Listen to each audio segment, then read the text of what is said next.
what we need to know, Scott, is what is this other than an old BMW in a good way? Originally, it was a 1600. Yeah. 1967, 1600. The guy had already put an 1800 in it. Okay. And it's a really weird car because when I bought it, everything worked. Yeah. And I mean everything. Yeah. Every light bulb. Just. Have you got some pictures of it originally? Yeah, I've got an original of it driving by. Yeah. I picked it up from a guy who was up in Manchester. Yeah. He'd had a big fire there in his yard, and he had he reckons he'd lost something like 200 grand worth of cars. Right. This was saved, and the rear seal at the back was like melting. Oh, like, really? All started to bubble up, and the fire brigade came in. They smashed the window, so it had a smashed window, and broke the steering lock, wheeled it out, and then they wheeled out. I think he said it was a Type 2, like 73 bus. Wheeled that out, and everything else went up. Wow. Roof went down, the whole lot. So she survived that.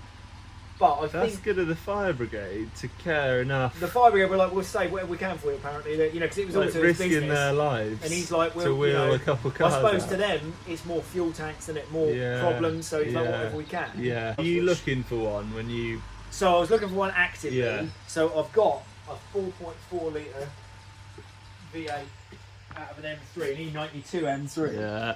Now my thing has always been engine swaps, massive engine swaps. I'll get you some better. It's a brilliant engine. I've got that. I've got the gearbox, got the ECU, I've got everything. Now that originally was going to go in this. Yeah. So I've always done crazy engine swaps, and then a few years went by. I had a big motorbike accident and my appendix ruptured and all sorts of bits and bobs. And I was building a house, so I finished our house finally. And I thought, oh, I'm just going to get it. Basically, my wife's mum and dad were moving. They said, you know, it's got to go. I'm like, okay. So I went there, and I've got a video of this, actually. I'll send it to you. Yeah. And I thought to myself, you know, it's been sat here for 4 years. It's never going to be any good, but let's try it. Battery had been on cycle. Anyway. Put a bit of fuel on the car, pulled the choke, first turn, fired up. Perfectly. No. Not a rattle, not a noise, nothing. I'm like, this is weird. Thought brakes are bound to be jammed, you know, bound to be a problem here. Drove it out of their drive, drove it home. It's all good. Just, it never skipped a beat, it never stopped. Yeah. Drove all the way back, the radiator went about 3 or 4 weeks later. The fan had touched the radiator, but it looked like it had been happening for years. Yeah. And then I poodled around with it with my son for a year or so as it was. And then thought, sod it, I'm going to track day it. Yeah. Because it's just too good. So then it was going to just be put a set of carbs on it and get it going, and a set of tyres. Then it needed a bit of rust. It had a bit of rust. That was the only thing it had.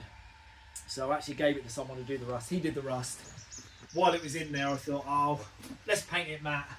So we got it back out. We painted it here matte, and then I was just going to do the engine. You painted just out here, right? Paint it outside, yeah. Just in the garden. That's quite all right, actually. It is. But it was going to be a rat rod, and then it got a little bit less rattier, and then the interior came out, and then I thought I'd better do the interior, and it's gone from there. Basically, rear suspension is all done. Everything's been powder coated. It's gone back on. Bottom of the cars was cleaned underneath, but it had no rust anywhere apart from a couple of little places, which were the rust problems, and one door skin. So again, really solid original car. Did it all, replaced it all. Ended up doing all the brakes because I had them apart, so that got done. Rear suspension got done, all replaced. Fuel tank had a big dent in it, so that got replaced. I bought a lot of gear from a guy. His dad used to race him apparently, and then he scrapped. I think he got old, and he said, "Oh, you know, I've had enough." So I ended up buying an engine off him, a 2 litre TII engine. I was going to say that was the higher rated. Yeah, that's where the better engine came. The E30s became 1.8s, Okay. This was a true 2 litre. Yeah. So at what point did you decide not that? Well, I'll tell you what it go was. for the keep it more original. Yeah, I'll tell you what it was. It was the fact that I wanted to do it quickly. Okay. So engine swaps take a long time to tweak, right? And I've got a Carman Ghia with a flat 6. Where's that gone, by the way? That is stored out there. Replace this for a minute because I thought I'd just get this done. Well, everything on that is hand built. Everything is every mount, every you know, I mean, everything. That was getting really close. It's really close, yeah. but I've got a problem with the gearbox on it. Yeah, that would be a whole separate. Yeah, there you go. I honestly forgot about that car. Did you? Like, yeah, that would be a whole separate really, series. really yeah. good. That. Yeah. And I just finished doing a '66 splitty camper with a Subaru conversion, 5-speed gearbox, air ride, modern disc brake, everything on it, every single thing. And it took like 3 years solid of work flat out, and I didn't want this to become that. That's why I didn't do that. I am going to do something with that engine. I've got to. It's the most incredible engine BMW ever built, in my opinion. But they're sought after things, aren't they? It's incredible. And I might even do it in one of these. Yeah. Because it was another one of these. Yeah, get another one and just do it. You know, full shell off. Yeah. Restoration. Get it blasted. Get it painted. You know, do the whole shebang. But this is going to be a little track toy. It's got. I mean, the suspension's finished and done, front and rear, fully adjustable. H&Rs, shocks. That's all ready to bolt in as soon as the engine's finished.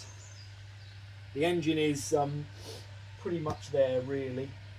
I've done all the ancillary stuff for it, so I've done intercooler. Yeah, that's looking smart. Oil cooler. Intercooler, separate oil cooler. Rad goes in when the engine goes in. The engine's completely built, apart from just got to put the head on, but I've been waiting for some ARP head bolts for it. Everything else in there is finished and done. That's the engine over there. Yeah, engine's almost there. So this is the 2 litre. This is what is it? The 2 litre TII engine. Okay. It's been totally rebuilt from the ground up. It's got forged internals. The head is a 121 head, which I mean, I'm not an expert on these engines, but what I've been told is that these were the best heads for full performance. Cam is so that they had a sportier cam in anyway. So this is actually the standard cam. Okay. But it's made by brand new, but it's made by Schleck, I think it is. And they are rated quite well for a turbo. It smells engine. nice. I wish they could smell through the lens. It smells. I love that smell. What is that? It's. I think it's old. It's old engines. But it's not like old. It's not. Yeah, maybe you know what I mean? maybe it's that. Through. But it's not like old burnt oil smell. No. It's like old new classic oil smell. It is, that's what it is. Yeah. It's. I guess that it's organic and. Yeah, probably originally mineral. I don't know. Mineral oil or something, but. It smells really good though. Yeah, because it's been covered up, but it just. Every time I crack a bolt on it, I get that smell. Yeah. Oh yeah. But it's very, very close. Like I said, just I've temporarily, it's not tightened down or anything. These are just finger tightened so that I could get the turbo and make sure it fitted. And so this was the engine you bought off the bloke that had been racing them, or his dad had been, and then you stripped this down. The really strange thing about this engine is that when we opened it up, it was solid, it was locked up, and I thought, oh, here we go. Yeah. And then when we opened it up, we realised that everything was new. Really? So, and I think what had probably happened, so a big end had gone on it. Yeah. But I think he had run it and either had oil starvation, which these used to suffer from. Right. If you didn't do a windage tray and a baffle, well, it never had a baffle in it. And I think they ran it for probably one race. Yeah. They spun that bearing on the big end. Yeah, because you've I'll put that video in here now, because you sent me a video of you find it. I thought you'd sent this to the engine builder and it had come back with that. That was you taking it apart for the first time. Yeah. But it looked, because I was confused, because it looked like all new bits. Everything looked new. You think they'd built an engine, raced it, had an oil starvation issue. I think so. Maybe their fault, maybe could have been by anything, design. Might have run it with, had someone on top of, the usual, who knows. But it was too good internally to be a problem. So I sent it to an engine builder just to do the major. They were going to balance everything and replace the crank and bits and bobs in it. And when he went through it, he was like, the whole thing is in really good nick. He said, it's really weird. So we redid all the bearings, everything was, I think he'd line bored it. He did all the bits that were supposed to be done. we milled the tops off the pistons to make it 8.2:1 ratio, so it's suitable for the turbo. Turbo manifold turned up the other day. Yeah. The head's ready to go on. That's looking tidy. So it should work out well. So this is what I wanted to get for the van. Yeah. And they stopped making them because people had ripped them off, and they kind of fell out of love with it, I guess. That they were like, it's basically we've been mugged off. Like I don't want to do it anymore, sort of thing. Yeah. So that was a shame, and I went a different route with it. So yeah, I was interested to see you because they're really high flow, these, right? Yeah, yeah. They're like not perma-spool, is that one of the words they use? I think that's what they describe it as. It's meant to be like the most efficient, properly flowed cast job, isn't it? They reckon it's for a cast manifold, it's the best way to go. Yeah. A tube manifold on this probably give you a little bit more, but they reckon these heads are quite restrictive anyway. Okay. So you're only going to gain what you can gain from. Yeah. The 121 head's got, I think it's got 48mm valves in it. I have got one somewhere, but I don't know where it is at the minute. But all in all, for an M10, which is, single overhead cam. Yeah. But there's not a lot of rotating assembly in there. It doesn't, nothing weighs very much.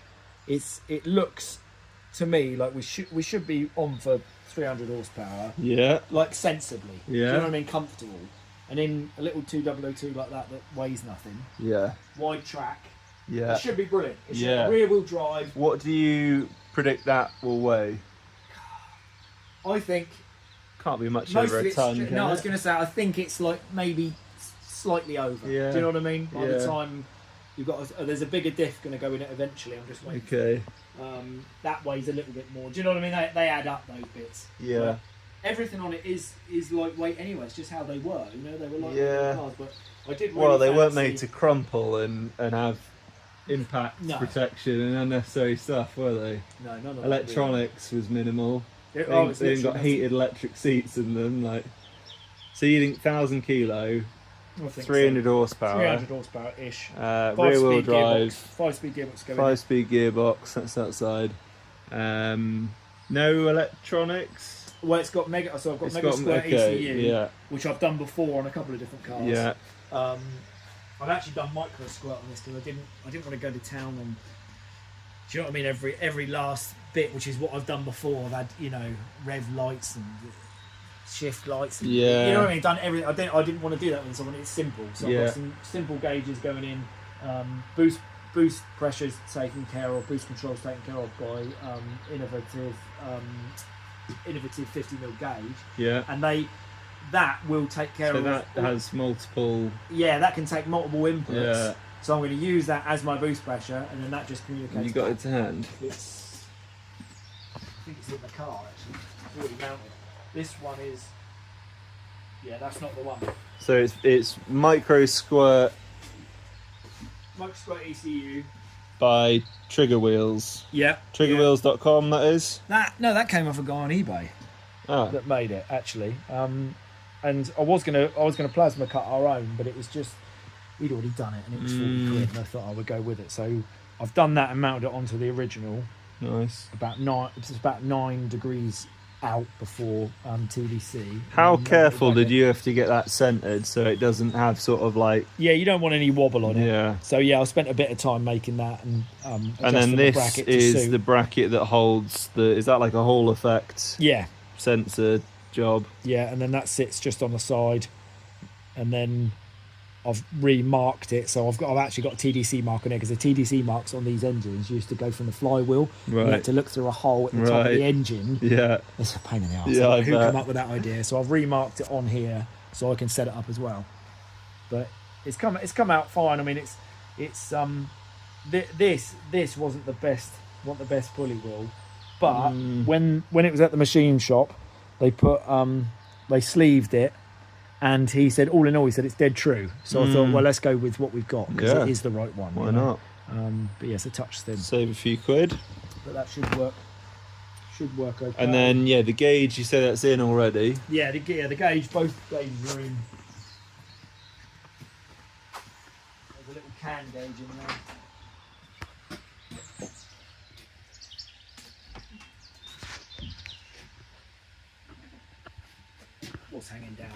sitting. Step inside. So you've got a can gauge just to display anything you need. Yeah. One on the right. And is that can as in CAN bus? CAN bus, yeah. Yeah. They're I watched really good little I gauges watched there. a whole how-to, or not how-to, a whole like explanation of CAN bus and why it was designed and how it works, because I thought I was having major CAN bus issues with the van, and it turned out I wasn't. But I learnt a bit about it. It's quite an interesting system. CAN bus is a nice easy system. Pair going around everywhere. Yeah. Lovely. So let's talk about what we've got in here otherwise. So you've pulled out all the original wiring, I'm guessing? No, you haven't. I've left the original wiring in and I've put in a loom on the front of it, basically. Okay. So you're using the original wiring to control what? So all I'm doing with that is taking a feed off it. So I'm taking a switch wire and a permanent live. Yeah. And then everything else goes down to that fuse box on the left there. Yeah. Yeah. Everything's wired in to that. That's got all the relays for the engine management, the fuel pump, all of the additional bits. Yeah. And then that runs out, and that's going to go to a multi-connector that goes to the rest of the engine.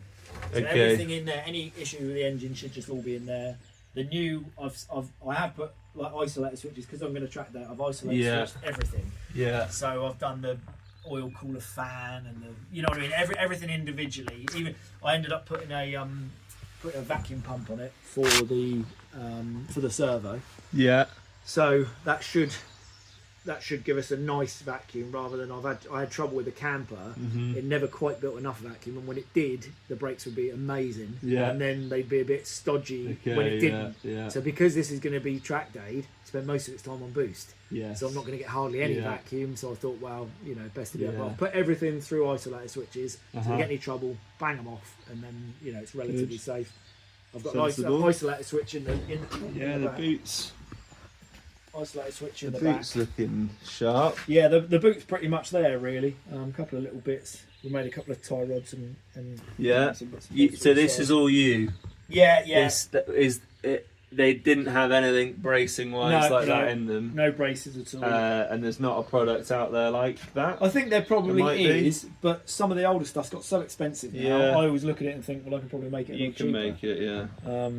It's just me being tight, really. But it's tight and a genius. A tight genius. I don't know about that, but it's a lot easier to make a little pan like that and come off it than buy a relocation kit which didn't have all that in. Yeah. And then you've got to then try and fit the cross brace into it. You know, by that time you may as well just fold it up and weld a couple of corners. And you're keeping original fuel tank? Well, I am at the minute, but we work with a company called J&S Laser Profiles, and they cut and make all sorts of bits for us when if it's something I'm struggling with or it's too big for us. Yeah. And they made me a fuel tank for the camper. Okay. And I said to him, if I give you these dimensions, can you make me a stainless tank? And he said, yeah, no worries. So I think I'm going to end up doing that once I know this is right, just to baffle it, because it's not really baffled, that tank at all. Okay. So once you start really giving it some, I imagine we're going to get some fuel starvation. There is a sort of there's like a well around the pickup. But it's not that big, and you know what I mean. As soon as a friend of mine that was racing one, he said, as long as you keep it full, half full, you're fine. He said, but when it goes under, it starts to become a bit of a pain. So I think I'm going to readdress that once everything's done and working. Get it running, and it is only a hole in the base, so it's actually a nice fit. You know what I mean? You just drop it out, drop it in. Pretty simple one. Nice. And then you've got battery isolator. Yeah, battery isolator and. Because it's such a long run to the front, I put an MCB style fuse. Yeah, I know what you mean. I got them in the van. And then in the interior, I noticed very nicely trimmed dashboard. Yeah. What's the plan with the rest of the interior? And tell me about what seats and all that. We've got one set of Recaros from I think they come from Pug 106. In the end, but they were sort of like the standard, 1990. Recaro seat. That's being retrimmed in the same leather as that with the same stitching in. Again, I couldn't bring myself to leave it. I was going to just run it as it was, but I don't know. I just always do this every time. Then I've started making the seat mounts, and the seat mounts folded up. I'm actually considering selling these because a couple of people have asked me about them. Yeah. We've just folded those and welded the edge corners, and then the Recaro bolts straight down to it, and it actually lowers it by 1.25 inches. Well, it's actually 1 inch by the time you've done the bolts to 25 mil for a bit more clearance for a helmet. Yeah. So that gives you that last Smart. bit.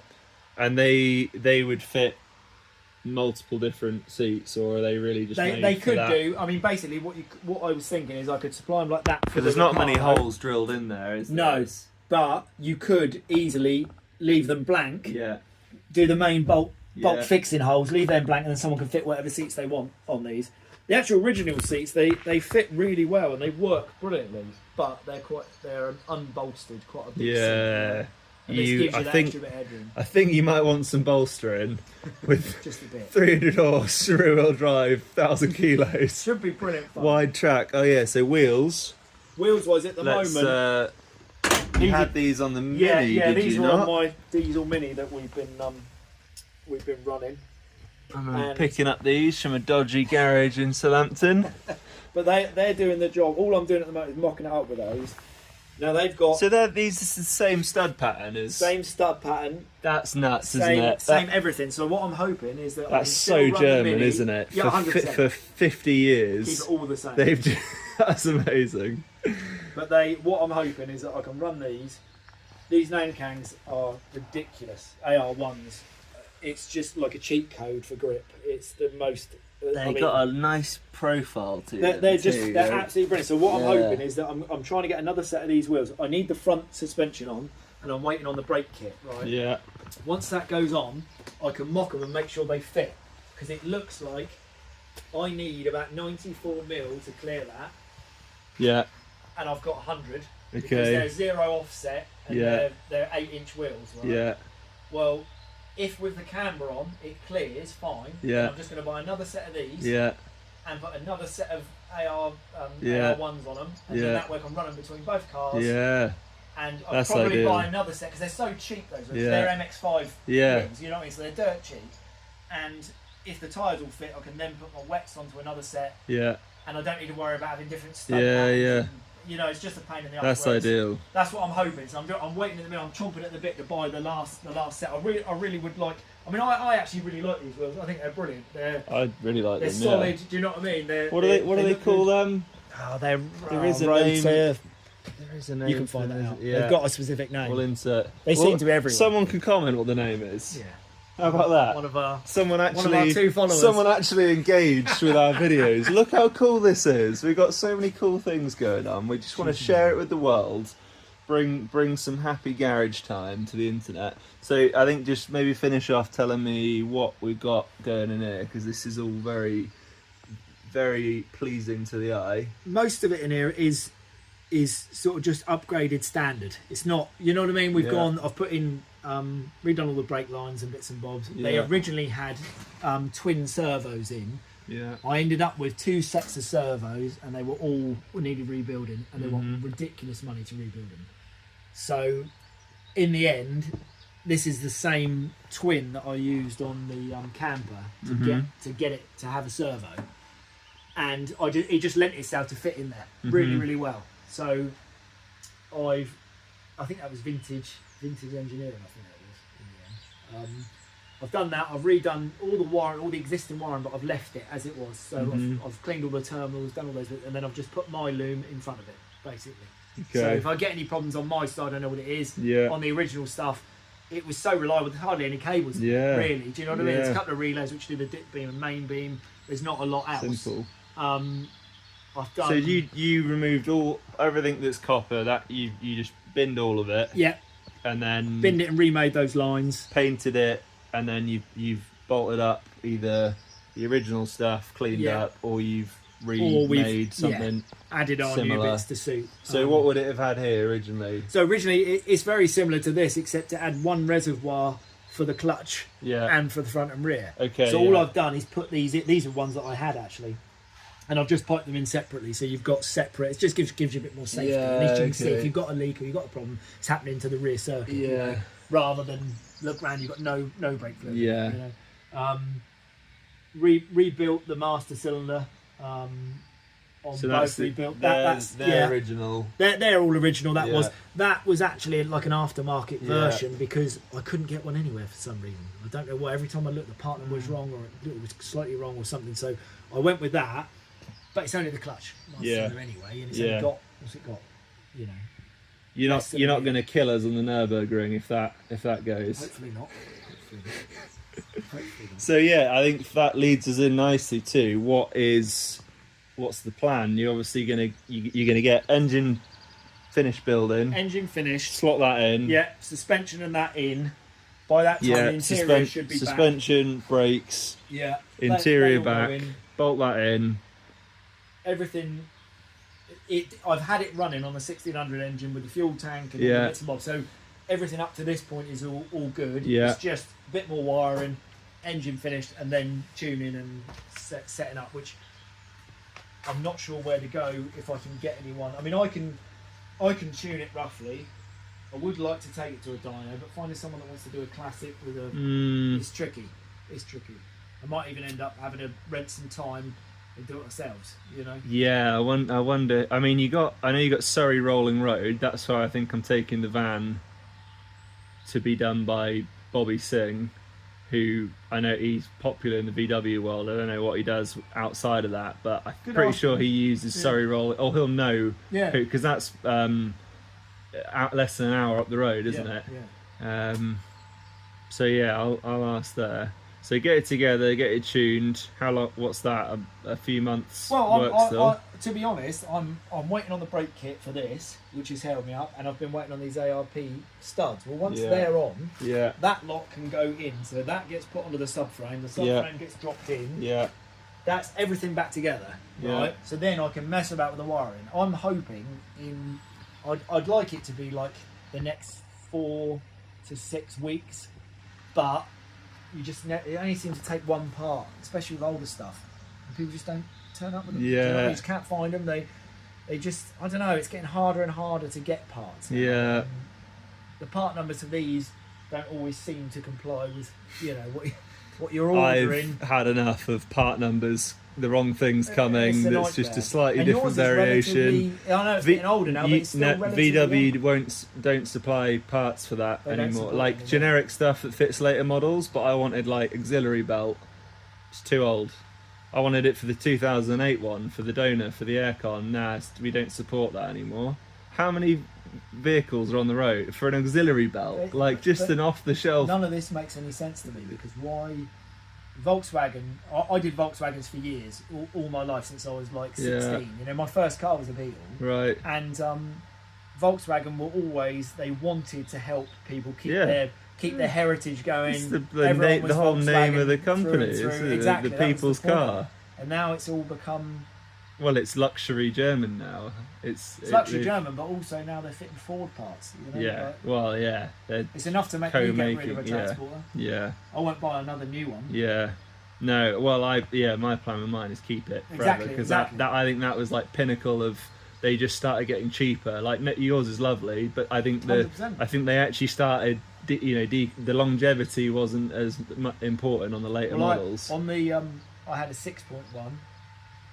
And so I had a 5.1. Yeah. Then I had a 6.1. Yeah. And I'd say that was pretty good on par. Even the way you used to lift off the throttle, and it would drop it into neutral, so you could coast down the hill. Yeah. All those things brilliant.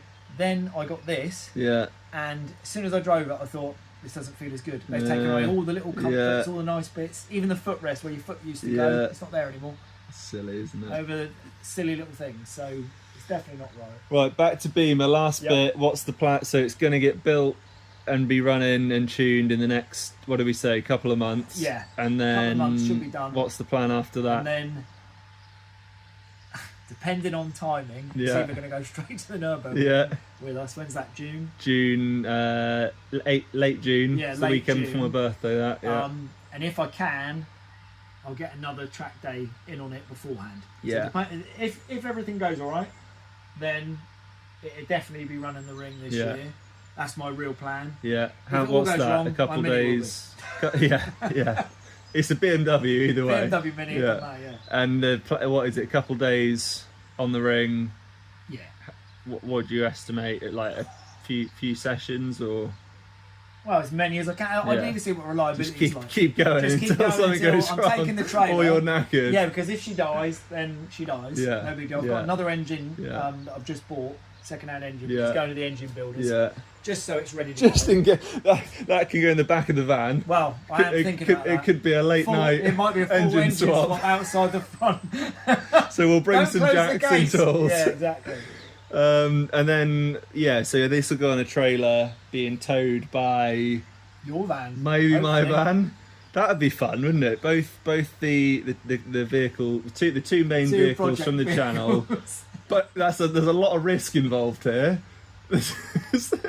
Thankfully, just take off the trailer and carry on. My van will be that should be done in the next few weeks, and then I'll be driving that every day. I've got Cornwall, I've got Scotland, I've got Isle of Man before then, so it'll either be worn out and broken or well tested. Anyway, this will look cool on the back of the trailer there. And good enough for them, isn't it? Really? Yeah. Get on the back of the trailer. Yeah, that's it. And worst case, we'll take my van. Yeah. Then we just put all of that on a trailer. Yeah. Put my van with this on a trailer on a just rent an Arctic. Love it. Nice. Right, we'll wrap up there. Perfect. 824 kilos. What a bastard! Look. Ah, there he is. Oh, what should we name him? Moto. Let me get out of my bloody car. That's funny. Git. How are we going to get him out? I'm going to send him to you. You're Send going to catch him in midair. Oh no, okay, I'll try. Go on. There he is. Oh, here he is. Here he is. See that little hole there? He's been in and out of there for a couple of days. Fuck, we should have covered the hole up. Git. Seen him in there. Yeah, that's one way. Where does that hole go to then? It goes into the wing where there's a box here, which is where see where this fuse box goes. Yeah. It's the same place. I dug a load of stuff out of it the other day, and I was like, "You little git, you've been in there for ages." I think he's been in there since it was outside. Fed because he's been walking in and out of here, and I've been looking at it thinking, "This bloody mouse." He's got quite comfortable there. Yeah, He didn't move that quickly there, did he? No, he's well and truly comfortable.